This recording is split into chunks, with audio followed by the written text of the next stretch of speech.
नमस्ते जी, स्वागत है आपका तेजस सिविल्स में। मेरा नाम है अमित। तो कल finally UP PCS prelims paper हो गया और जिस तरह से हुआ आ, वो मिक्स्ड ऑफ फीलिंग है बहुत ढेर सारे लोगों के लिए। पहली बात तो मैं कंडक्शन ऑफ पेपर पे बात करना चाहूँगा कि जिस तरह से पेपर कंडक्ट कराया गया, तो इस बारे में आप सभी लोग तारीफ़ करोगे यूपी पीसीएस की, यूपी पीएससी की, क्योंकि जितना टाइम बीता इस बीच में और उन्होंने जितने बोले कि हम पेपर के कंडक्शन पे काम कर रहे हैं, अलग लेवल पे सिक्योरिटी बेसिस पे काम कर रहे हैं, किस तरह से हम कह सकते हैं कि लीक प्रूफ बना रहे हैं सिस्टम को, वो दिख रहा था कल। बीट फ्रिस्किंग, एंट्री लेवल में फ्रिस्किंग, बीट रेटिना स्कैन है ना सिक्योरिटी बेसिस के लिए, बीट आपके अलग अलग चीज़ों पे जो क्वेश्चन किया जा रहा था कि ये क्यों अंदर जा रहा है, ये क्यों अंदर जा रहा है। इवन ड्रेस कोड पे भी कई जगह पे क्वेश्चन किया गया था, जूता निकलवाया गया था चेक करवाने के लिए। तो ये सब चीज़ें थी। अंदर जाने के बाद आपने जब पेपर देखा अपने सामने, तो वो भी सील्ड पैक था पॉलीथीन में, तो वो भी कहीं ना कहीं से एक चीज़ सिक्योरिटी ला रहा था कि लीक प्रूफ हो रहा है सिस्टम। तो इस बारे में यूपी पीसीएस को बिल्कुल, यूपी पीएससी को ना बिल्कुल वाहवाही मिलनी चाहिए कि उन्होंने पेपर जो कहते हैं कि पेपर आउट हो जाता है इतनी मेहनत करने के बाद, लड़कों का बच्चों का एक साल बर्बाद हो जाता है लीक की वजह से, वो इन्होंने इंश्योर किया कि ये जो सिस्टम है इसको रेप्लिकेट कर सकते हैं आने वाले एग्जामिनेशन में, और ये बिल्कुल अच्छा जाने वाला है। तो ये चीज़ थोड़ा सा कह सकते हैं कि हमारे लिए सही रही देखते देखते हुए कि ये अच्छा किया इन्होंने। लेकिन ये तो किया, पेपर जिस तरह से बनाया वो कांड कर दिया। ठीक है, तो उस पर बात करते हैं। तो यार देखो, नो डाउट पेपर जो था ना वो टफेस्ट था अब तक का। अब टफेस्ट की डेफिनेशन दो तरह से होती है। टफेस्ट ये होता है कि आपके अपना एक बेस है, एग्जामिनेशन का प्रीवियस ईयर क्वेश्चंस को आप देखते हैं, बेस होता है, और उससे मालूम चलता है कि ट्रेंड क्या है एक चीज़ में, एक पर्टिकुलर सब्जेक्ट में, या फिर किसी भी चीज़ ओवरऑल पेपर को मिला के ट्रेंड क्या आ रहा है। ठीक है, तो ट्रेंड को देखने के बाद ही हमें मालूम चलता है कि यार ये सब्जेक्ट्स पढ़ने हैं और ये टॉपिक्स आते हैं। अब उन टॉपिक्स में से आप क्वेश्चन को और टफ बनाते हो तब जब कॉन्सेप्चुअल क्लैरिटी इतनी ला देते हो कि यार एक एक स्टेटमेंट पे, एक एक लाइन पे, एक एक शब्द पे चीज़ें बदल जाती हैं। तो आपको चेक करते हैं ये लोग कि यार आप ऊपर ऊपर पढ़े हो कि आपने चीज़ों को समझी हैं। टफ का डेफिनेशन वहाँ से ज़्यादा अच्छे से आता है। इन्होंने टफ क्या किया, इन्होंने इतना ज़्यादा फैक्चुअल कर दिया चीज़ों को, बीट एनीथिंग, और मोस्ट इंपॉर्टेंटली करंट अफेयर से था। ठीक है, जहाँ पे बहुत ढेर सारे क्वेश्चन स्टेक पे होते हैं, 30 से 35 क्वेश्चन, और इंटर डायमेंशनल या फिर सब्जेक्ट को क्लब कर दिया जाए, अलग अलग से चीज़ों से लेटेस्ट डेवलपमेंट्स को भी क्लब कर दिया जाए, तो 40 क्वेश्चन ऐसे पहुँच रहे थे जहाँ पे आपको करंट अफेयर का से था कहीं ना कहीं पे, राइट। वहाँ पे इन्होंने क्या किया कि इतने स्पेसिफिक इन्फॉर्मेशन पूछा कि ढेर सारी जगह तो आपने सुना भी नहीं होगा। पहली बात तो ये मतलब क्योंकि क्या है ना कि जो कंटेंट बन रहा है यूपीपीसी सर्कल में, बहुत लोग बहुत अच्छा अच्छा कंटेंट बना रहे हैं। ठीक है, उनसे भी उनके कंटेंट को ही बच्चा पढ़ रहा है या फिर स्टूडेंट्स पढ़ रहे हैं, वो अलग से कंटेंट लाके तो पढ़ेगा नहीं, या फिर कहीं से जाके बैठ के ये न्यूज़पेपर तो पढ़ेगा नहीं, क्योंकि यूपीपीसीएस में ऐसा क्वेश्चन पेपर आता ही नहीं था। आप नोट्स भी किस चीज़ के बनाओगे कि मई में कोई मीटिंग हुई है, उसके अंदर कौन कौन से लोग मीटिंग के साथ बैठे हुए हैं और साइन करते समय कौन इंडिया को रिप्रेजेंट कर रहे हैं, ये नोट्स बनाओगे अपने पे, आप पे नोट्स बनाते समय न्यूज़पेपर का। ऐसे तो नोट्स नहीं बनता ना। तो फिर टफ का बेसिस ये हो गया कि ये एब्सर्ड था, तो टफ तो हम बिल्कुल नहीं कहेंगे। ये क्वेश्चन एब्सर्ड, ये एब्सर्डिटी की तरह जा रहा था, क्योंकि जिस तरह के क्वेश्चन डैम की हाइट पूछी गई थी, पासेस की हाइट पूछी गई थी, these are not the question by which you test someone कि आपको उस लेवल का एप्टीट्यूड है कि नहीं, कि आप मेंस देने जा सकते हो कि नहीं। आपको हम सेलेक्ट कर रहे हैं मेंस देने के लिए, तो कुछ इस तरह के बेसिस होने चाहिए जिसमें आप टिपिकली कुछ सीरियस लोग को जब सेलेक्ट करते हो, सीरियस लोग इससे सेलेक्ट नहीं होते हैं। इससे अब ये होगा कि 5-10 क्वेश्चन जो भगवान का नाम लेके मार रहा है, हो सकता है 5-10 क्वेश्चन में से 2-4 क्वेश्चन उसके सही हो जाएं, 5 क्वेश्चन सही हो जाए, उसके नेगेटिव मैनेज हो जाएं, उसका जो एब्सोल्यूट नंबर बन रहा है वो मैनेजेबल हो जाए। तो वो वही कहीं ना कहीं कुछ लोग के होंगे कि वो सोच के चल रहे होंगे यार नेगेटिव कम करना है, नेगेटिव कम करना है, लेकिन वो सब कुछ सही किए, थोड़े मार्क्स उनके कम रह गए। तो ये सब चीज़ें इस सब पेपर में क्या होता है ना कि समझाने लायक बनती नहीं है। ठीक है। और दूसरी चीज़ ये है कि बहुत लोग कह रहे थे कि यार यूपीएससी लेवल का पेपर आ गया। देखो यूपीएससी लेवल का पेपर इस तरह से नहीं होता है। मल्टीपल स्टेटमेंट क्वेश्चन देने का मतलब ये नहीं कि ऑल ऑफ अ सडन आप यूपीएससी लेवल का क्वेश्चन बनाने लगे, नहीं। आपकी मानसिकता वही है। आप कुछ साल पहले ये पूछ रहे थे कि बाल गंगाधर तिलक की जब अर्थी उठी थी तो कौन से वो मुस्लिम लीडर थे जो कंधा दिए थे। आपने उसी प्रोसेस को रिफॉर्म करके करंट अफेयर पे इंप्लीमेंट कर दिया। आपने बस क्या कहा कि देखो हम करंट अफेयर क्वेश्चन से ना आपके बेसिक चीज़ को टेस्ट करेंगे, नॉलेज को टेस्ट करेंगे मल्टीपल स्टेटमेंट क्वेश्चन से। लेकिन आपने वही मानसिकता अपनाई है जो आज से 5-10 साल पहले आप यूज़ कर रहे थे चीज़ों को पूछने के लिए। तो आप कहीं से भी यूपीएससी के बराबर नहीं पहुंचे, कहीं से भी, है ना। यूपीएससी कुछ एक क्वेश्चंस में बहुत ज़्यादा फैक्चुअल हो जाता है, लेकिन their basis are still stick to the चीज़ की वहाँ पे आपको कंसेप्चुअल क्लैरिटी कहीं ना कहीं जाननी होती है। आप कंसेप्चुअल क्लैरिटी पढ़ रहे थे। अगर मान लो इंडिया ऑस्ट्रेलिया का रिलेशन की बात हो रही थी या इंडिया नेपाल की रिलेशन की बात हो रही थी, तो हम ये पढ़ रहे थे कि किन चीज़ों पे किन किन बेसिस पे अफेक्ट कर रहा है ना, कहाँ पे ये रिलेशनशिप जा रही है। ये हम कहीं नहीं पढ़ रहे थे कि किस दिन हुआ था, है ना, मार्च में हुआ था, अप्रैल में हुआ था, मई में हुआ था, हमको नहीं पता था, right. At the same time हमको ये नहीं पता था कौन सा सेक्रेटरी बैठा था वहाँ पे, उसका नाम क्या था। जब वो साइन हुआ तो फाइल दोनों लोग हाथ में लेके और हाथ मिला रहे थे, तो कौन फोटो खिंचवा रहा था, हमको नहीं पता है ना। हम अगर हम पढ़ रहे हैं कि दो लोग के बीच में, दो कंट्रीज़ के बीच में डिफेंस एक्सरसाइजेज हो रही हैं, चलो हमने पढ़ा उसके बारे में।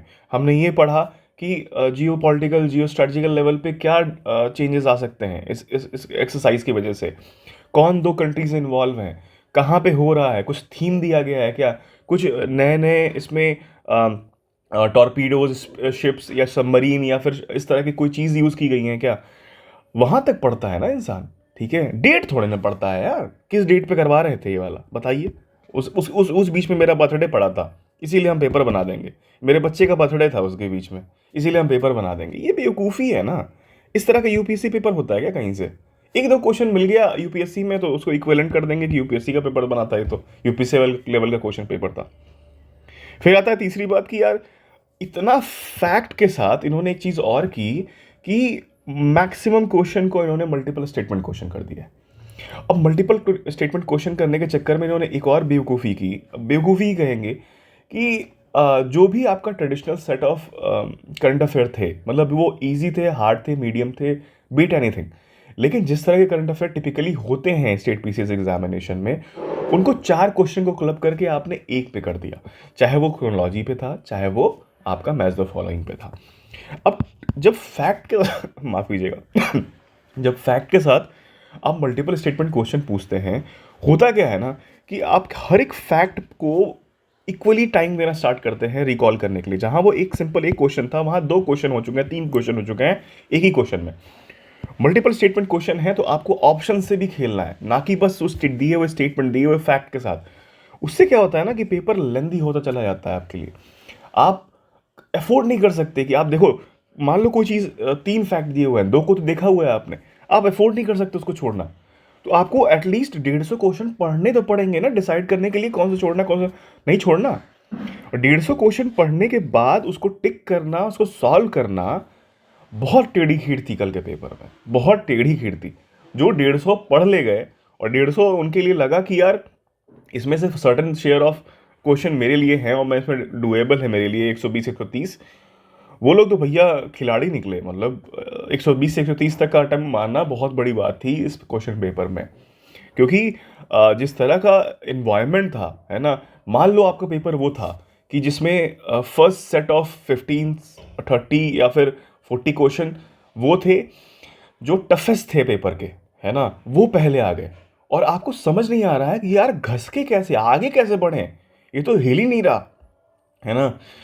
ऐसे पेपर्स में एक और चीज़ होता है कि 2 टफ क्वेश्चन के बीच में जो सिंपल क्वेश्चन आता है ना, वो भी खराब हो जाता है, क्योंकि आपका इतने ज़्यादा आप स्ट्रेस्ड हो चुके होते हो कि सिंपल क्वेश्चन को भी गलत मार्क कर देते हो एट टाइम्स।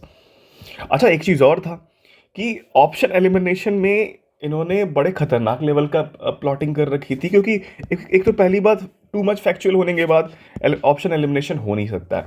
इन्होंने जो ऑप्शन की प्लेसिंग कर रखी थी, जैसे ओनली वन की बात हो रही है, ओनली टू की बात हो रही है, तो ओनली वन था डी पे, ओनली टू था आपका ए पे। तो अगर आपने देखते देखते कहीं गलती से या तो हल्का सा भी कंसंट्रेशन गड़बड़ हुआ, आप यहाँ गड़बड़ी कर रहे थे, यहाँ कर सकते हो, ठीक है। दूसरी बात यह है कि अगर आप जब मार्क, क्योंकि इस तरह का पेपर था कि आपने एक बार पेपर सॉल्व कर लिया तो भी आप कॉन्फिडेंट नहीं हो कि यार ये वाला आंसर OMR में लिखना है कि नहीं लिखना, मतलब ये मार्क करना है, बबल करना है कि नहीं करना। तो फिर क्या होता है कि आप जब बबलिंग करना स्टार्ट करते हो तो आप एक एक क्वेश्चन पे उंगली रख के धीरे धीरे बढ़ते हो।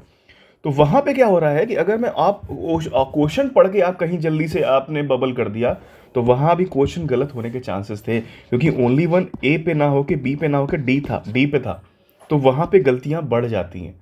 तो यहाँ पे कई कई लोगों से ढेर सारी गलतियां हुई, ठीक। ये भी था। ऑप्शन एलिमिनेशन का कोई गेम था ही नहीं, क्योंकि लॉजिकल प्लॉटेड ऑप्शंस नहीं थे इस बार। लॉजिकली प्लॉट नहीं किया गया था ऑप्शन को कि यहाँ से कंसेप्चुअल क्लैरिटी पूछी जा रही है और एक ऑप्शन को आप एलिमिनेट करो या फिर दो ऑप्शन को एलिमिनेट करो, आपके पास 50-50 बच जा रहा। इवन 50-50 खेलने का चांस नहीं था इस बार। तो 50-50 खेलने वाला भी चांस नहीं था। आप डैम की हाइट, डैम की लोकेशन और इस तरह की चीज़ों पे बीट एनीथिंग, इस तरह के जितने भी क्वेश्चन थे उनमें आप लॉजिकल रीजनिंग से ऑप्शन एलिमिनेट नहीं कर सकते। आपको चारों फैक्ट इक्वली पता होने चाहिए, आप इंट्यूशन से नहीं खेल सकते हो, राइट। तो इन सब के बाद बचता क्या है? तो इन सब के बाद यही बचता है दोस्त कि जो बहुत चूजी थे, है ना, जिन्होंने उन क्वेश्चन को पिक किया जो लो हैंगिंग फ्रूट थे। देखो, देवर क्वेश्चंस जो PYQs से आए थे, और मुझे तो जितने भी डूएबल क्वेश्चन लग रहे थे सब PYQs का ही कहीं ना कहीं लिंकेज था। वो एक्सटेंडेड नॉलेज यूज़ कर रहे थे PYQs का, या फिर एज इट इज़ PYQs से आए थे। सिंगल स्टेटमेंट क्वेश्चन थे और अच्छे अच्छे क्वेश्चन थे, वो भी ख़राब क्वेश्चन कहीं से नहीं थे। उसमें भी बेसिक क्लैरिटी होनी चाहिए थी। कहीं से आप लॉस ऑफ कंसंट्रेशन हुआ तो आपका पेपर ख़राब हो सकता था या क्वेश्चन गलत हो सकते थे, सिंपल वाले भी। उसमें कहाँ तक आपने एक्यूरेसी मेंटेन की है?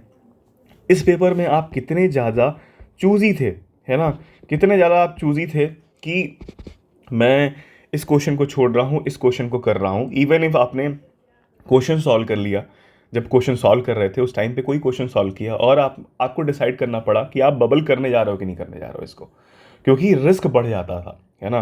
पेपर जैसे जैसे सॉल्व किया आपको आपको ये था मिल चुका था कि यार पेपर किस तरह का है।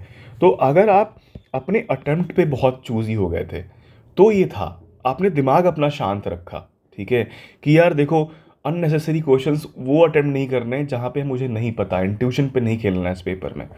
तो आप कहीं ना कहीं अपने आप को सेव कर लियो। देखो बहुत ढेर सारे लोगों ने ना 90 तक का अटेम्प्ट किया हुआ है, 90 क्वेश्चन अटेम्प्ट किया हुआ है। अगर नॉर्मल बैलेंस में देखा जाए तो कोई भी सुनेगा इस पेपर को बिना देखते तो कहेगा नहीं आप बाहर हो। लेकिन यार यू नेवर नो, 90 से 120 में ना 120 वाला सेफ हो सकता है, सेफ ना हो, और 90 वाला सेफ हो। बात आती है कट ऑफ कहाँ जाएगा।